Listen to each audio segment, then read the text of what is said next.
कर्कट राशि 16 नवेम्बर 2025 किभଳି ରହିବ ଚାଲନ୍ତୁ ଜାଣିବା। ଆଜିର ଦିନ ଭାବନା ପ୍ରବଣତା ବଢ଼ିଲେ ମଧ୍ୟ ସଫଳତା ନିଶ୍ଚିତ ହେବେ। ପାରିବାରିକ କାର୍ଯ୍ୟରେ ଆପଣଙ୍କର ଭୂମିକା ବିଶେଷ ଦେଖାଦେବ। ଅର୍ଥ ସମସ୍ୟା କିଛି ହ୍ରାସ ପାଇବ, ମନ ହାଲକା ହେବ। କାର୍ଯ୍ୟରେ ନୂଆ ଦାୟିତ୍ୱ ଆସିଲେ ଆପଣଙ୍କୁ ବ୍ୟସ୍ତ କରିବ।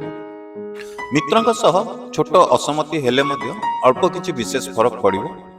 ଆଜିର ନିଜର ନିଷ୍ପତ୍ତିରେ ଭରସା ରଖି କାର୍ଯ୍ୟ କରନ୍ତୁ। ପ୍ରେମ ଓ ସନ୍ତୋଷର ସମନ୍ୱୟ ଆପଣଙ୍କୁ ଆନନ୍ଦ ଦେବ।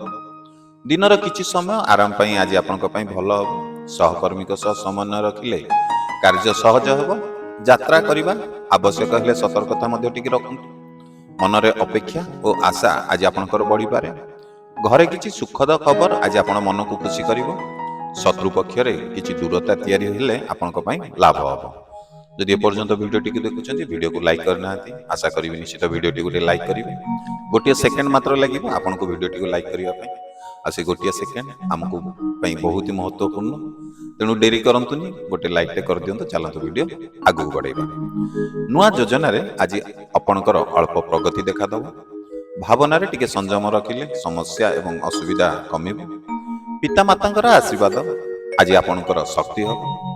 ଦାମ୍ପତ୍ୟ ଜୀବନରେ ମଧୁରତା ବଢ଼ିବ, ଶାନ୍ତି ଆସିବ। ଆଜି ଆପଣଙ୍କୁ ଆପଣଙ୍କର ନିଜ ପାଇଁ କିଛି ସମୟ ବାହାର କରନ୍ତୁ ଦିନର ଶେଷରେ, ଯାହାକି ଆପଣଙ୍କ ପାଇଁ ନିଶ୍ଚିତ ଭଲ ରହିବ।